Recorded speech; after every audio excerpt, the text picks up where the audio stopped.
Tax Day 2024 has arrived, and so has the April 15th This Week in College Viability podcast episode. Hi, it's Gary Stocker back with more higher education news and commentary. This week's top stories include why are financial statement auditors not giving us a heads up on troubled colleges? I will share the results of my research on recently closed colleges and what is not in their audited financial statements. We'll talk about if a college is an actual college or it's just a tuition collection agency. Keystone College is our case study. There is some delusion from Notre Dame College supporters, justifiably so. I'll talk about that. Northland College, bad educational leadership. I'll have some details with that. Reporters is next to our reporters still don't get the financials of colleges they cover. I've got some tips for them. And the college closing crisis finally makes it to CNN. These stories and more on this episode of This Week in College Viability. And as always, we start off with layoffs, cutbacks, and closures. Goddard College closing. I had that story a couple weeks ago due to its financial struggles and declining enrollment. As always, I will have the links to all these stories in the show notes. And before I go on, thanks to those of you who send me these announcements, like the college closures or the layoffs, the cutbacks. I do have a Google alert, really lots of Google alerts for college closures, but your links usually beat Google by a few hours. So I'm grateful for those of you that send me those links. Please feel free to continue to do so. The best bet is probably through the LinkedIn messaging system. Next is Cleveland State's board signs off on next step for faculty and staff buyout offers. University trustees approved plans to tap into reserves to cover those costs. And that's a story from Signal Cleveland and Amy Morona on April 9th. Eastern Gateway College, I believe that's in Ohio, to begin dissolution in June. That's a continuing story. There have been issues over the last many months. I think I missed this one a little bit earlier on. And then finally in this section, University of North Carolina, Asheville makes staff cuts as the $6 million deficit is expected to grow to $8 million. And that story is from Ira Seaton in the Asheville Citizen Times on April 12th. And of course, the link will be in the show notes. To get the commentary started this week, I want to again talk about going concern. And I referenced this a couple weeks ago.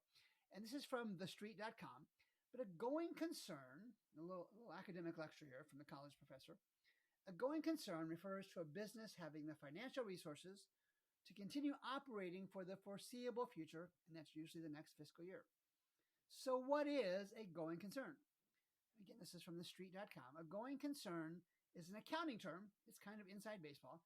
An accounting term that refers to a business's ability to remain operating with available financial resources, at least in the short term, and without the immediate threat of shutting down or having to liquidate its assets to meet its financial obligations. When a company prepares its financial statements, this is the company itself and its auditors, it's assumed that that company, in this case colleges, will continue to operate in accounting parlance and accounting terms as a going concern. That means it'll stay open. Going concern means a college will stay open. And the default is auditors assume that a college will stay open. If auditors have concern about a college staying open, they're supposed to note that.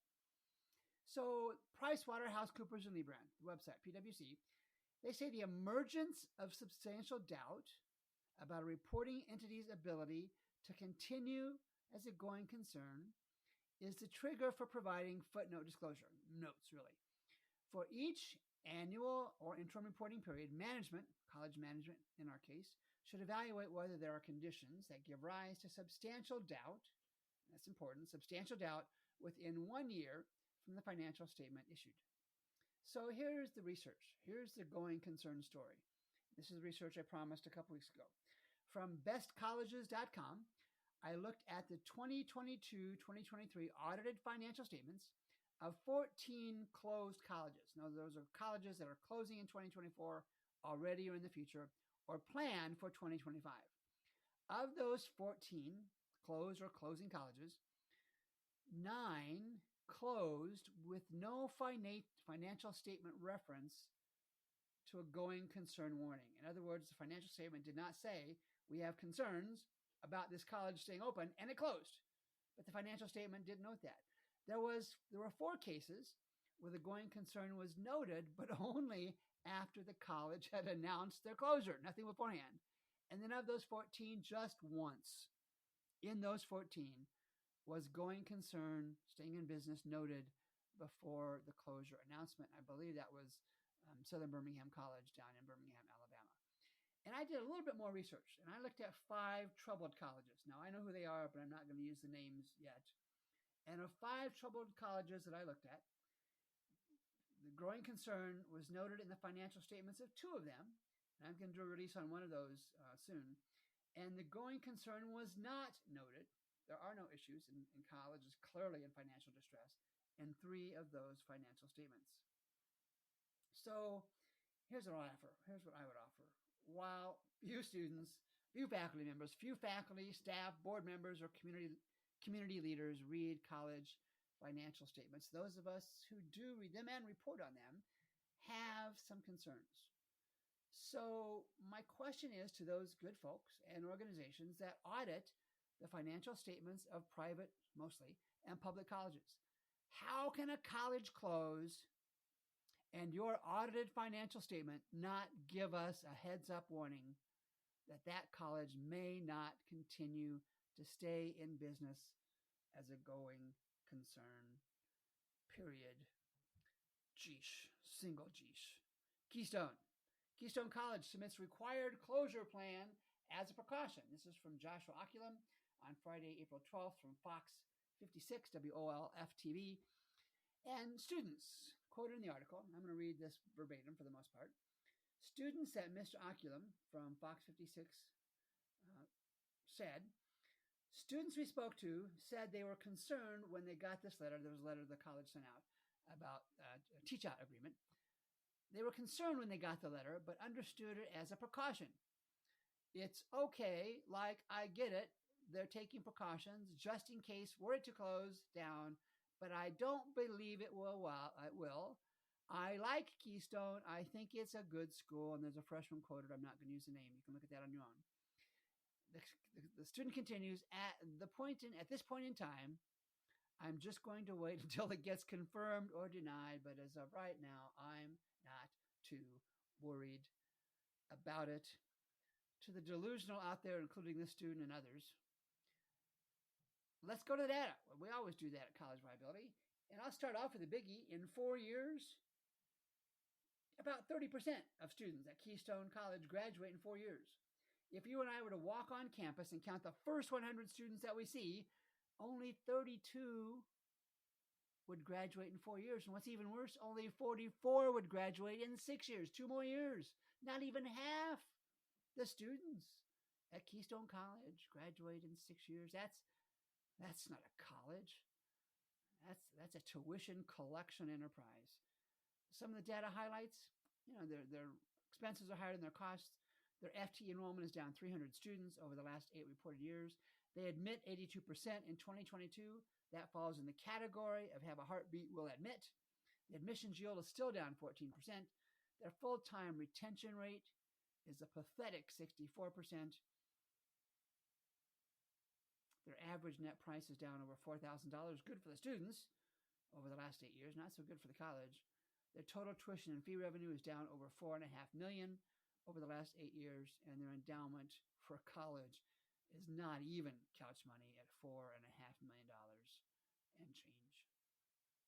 Page 3, Notre Dame College release states that there is no pathway to keep the school open, but supporters still believe there may be. This is from Jeff Yarkowski, special to cleveland.com.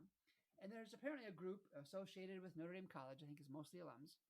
This group is trying to raise either $14 million or $25 million, no one knows which is needed, to cover the debt that Notre Dame College has. Now, lots of back and forth in this story, and the link will be in the show notes. But here's the statement from Notre Dame College. The sum of money, whether it's $14 million or $25 million, that sum of money, however, if they were to even raise it, and they haven't, the bank is pushing back quite a bit, as the story suggests. It gets us past the current crisis, but would not guarantee that the school would be able to remain open in the future. After years of efforts, but I'll add in really short notice to their students and faculty, after years of efforts, No pathway remains for Notre Dame College to stay open after this school year. We remain focused on supporting our students through this time of transition. The statement ends. It's not just Notre Dame College. I just got off the phone before recording this podcast with an alum of a college that's not going to make it. And they're trying to find a way to save the college. And as I usually am, I was blunt. And I shared, it's over. It's all over but the announcement. And that's the same case. Well, Notre Dame College has made the announcement. Folks, there's two.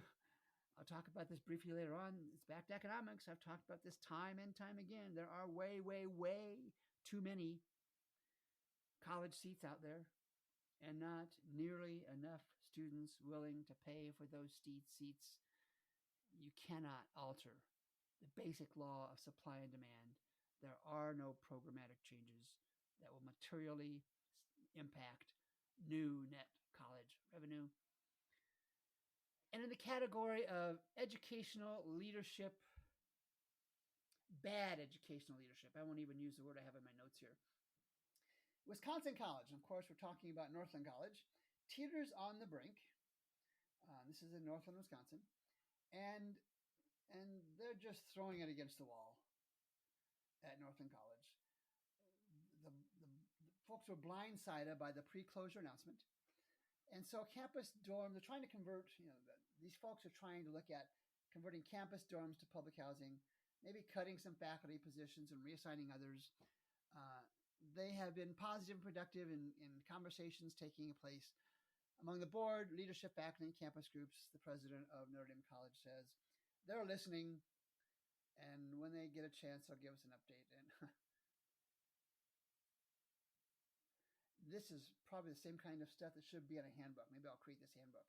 And the handbook would read, the title of the handbook would read, What to Say When Stalling Before Your College Closes, because that's all that's going on here. This is the same thing we have heard from almost every other college that ultimately closed.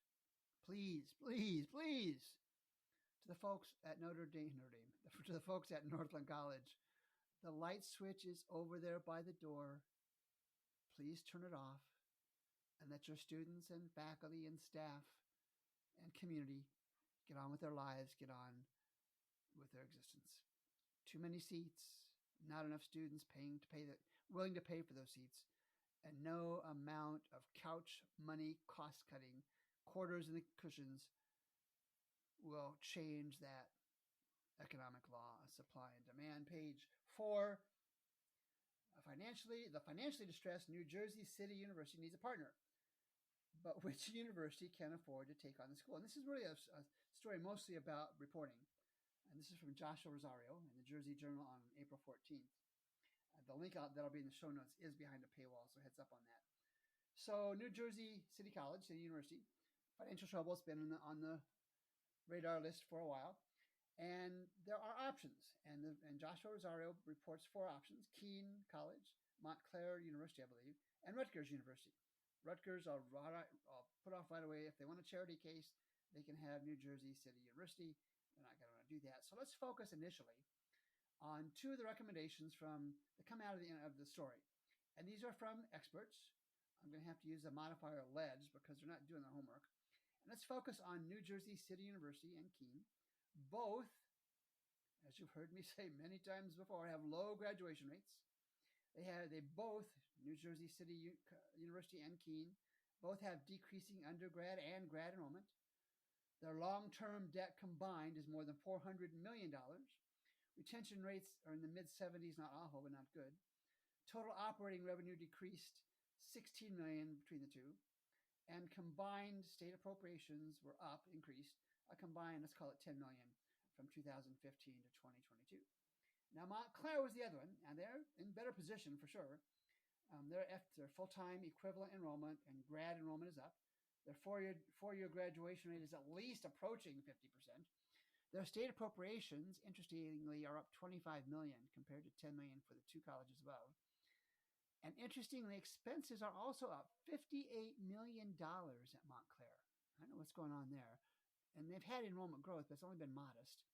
And finally, the non-operating revenue to operating revenue. For every dollar of operating revenue that Montclair gets, they get 95 cents from public agencies, from the government. It is $1.44 for New Jersey City University and Keene. So, for example, for every dollar in operating revenue that New Jersey City University gets, they get for $1.44 in revenue from the state. Now, long-term debt was featured in this story. New Jersey City University is at $154 million. This is long-term debt, not short-term. Keene is at $274. And here's what I really wish from this. This is a reporter story. I really wish that the three experts, I guess I could use the word alleged based on the work they didn't do. The three experts quoted in this article, I wish they'd actually look at the financial picture of these, but instead of regurgitating textbook cliches. Reporters, if you want an objective look and be able to compare these colleges, drop me a note at Gary@collegeviability.com. I'll send you a courtesy link to the College Viability app so you can compare the colleges. This one doesn't meet the threshold for a geesh, but I'm tempted. St. Norbert College, back in the podcast today. St. Norbert College explains new program offerings amid enrollment decline and budget deficit. This is from Andrew Merton in Fox 11 on April 9th. And here's all they listed 12 new majors that St. Norbert is going to start to rescue themselves from oblivion. And the 12 majors are the majors you see most every college in trouble list. As I have shared before, there are no programmatic changes that will materially impact the need for new net revenue. The only guarantee for these 12 new majors is startup costs, whatever they may be, and it's not going to work. It hasn't worked other places. It's too late. The die is cast. There are no programmatic changes. It goes back to Economics 101, law of supply and demand. You can't change the laws of economics with new majors. And then at last, CNN. Althea Jones on CNN notes in a headline that small private colleges are struggling to keep their doors open as declining enrollment leads to financial instability. Thank you, CNN, for jumping on the bandwagon. The story itself is trite, but the fact that it posted on CNN is a big deal. The wave is out there. I'm going to talk about that as I wrap things up here in a minute. The wave is out there, and it's crashing down as we speak. And an editorial. And this is from the Bar Montpelier Times, Argus, on April 13th. And the editorial reads, news this week is further proof that higher education is in crisis. We can talk about the CNN story from before. It's talking about Goddard College. Boards and administrations have tried for decades to find ways to keep Goddard College sustainable. But it couldn't beat the inflationary pressures, demographic changes, and shifts in educational preferences that it and other colleges have faced. Schools have grappled with a shift toward more career-oriented training and a decline in the number of college-age students. I couldn't say it better myself. It's not just Goddard. It is small private college after small private college. And I'll talk about that more in a minute. Wheeling University, president suspended with pay. And the Wheeling University, this is Wheeling, Virginia, West Virginia, University Board of Trustees announced that President Ginny Favidi was relieved of duties, and they had issues with the Higher Learning Commission in 2021 for not having sufficient fiscal resources. There you go, like, get rid of the president. That'll fix things. That was a sarcasm alert, by the way. Birmingham Southern, for those of you at colleges and you just got a bad feeling in your tummy that things are not going well, here's something that should spur you to action in some form or fashion. Birmingham Southern announced their closure a couple weeks ago, and the headline by Hannah Denham, Hannah at alabama.com, al.com, reads Birmingham Southern to lay off 213 employees without severance pay. No funds are available, the headline reads. So let's wrap this episode up. And I want to remind the listeners, and first of all, thanks for listening. I'm going to remind you of the two consolidation phases that higher education is going through. The first one is the closure phase. We're in it now. It's probably been going on since sometime around 2017. And it's noted by the closure of private, not-for-profit colleges. I'm leaving the for-profits alone. I'm leaving the publics alone. It's noted by the closure of private, not-for-profit colleges to the tune of about one per month, not quite one per month, since 2017. That phase of small college closures is probably going to be with us for another year or two. Best guess, best educated guess, because I may be the only one that looks at this stuff on a macro basis, day in and day out, week in and week out. The second phase of this consolidation phase will start the large-scale merger phase. Many colleges in this phase that barely survive the closure phase that we're in now will move to consolidate their academics and their operations, and I'm predicting into mergers of 10, 15, 20 colleges just to get to scale. And I'll make the point that geography, I believe, will have little, if any, bearing on the merging colleges for obvious reasons. Technology makes proximity less important today than it did 10 or 20 years ago. These colleges in this second phase will want to make sure that they are protected in the next phase of college closures, because there will be another one. They want to make sure that they are protected in the next phase of college closures, and the model of and they don't want to be part of the model of standalone private colleges that will be coming to an end. You won't see any 500, 1,000, 1,500, or very few 1,000, 1,500 student enrolled colleges in the coming decades. Am I correct? Probably. And here's why. And this is standard supply and demand. We've talked about it many times. Too many college seats, too few students willing to pay for them. And every other industry I can think of has had substantive consolidation in the form of mergers and acquisitions. Now, colleges will probably have very few acquisitions. They just don't have the cash to do that. Unless industries or companies who want to control their pipeline of future employees want to get involved, and they want to start to acquire colleges, educational institutions, to create sort of a vertical market, vertical control of their future talent. Stay tuned. A fascinating period of higher education is in front of us now and will continue for many, many years ahead of us. Until next Monday, when we do it again, this is Gary Stocker with College Viability. Thanks for listening. Let's do it again next week.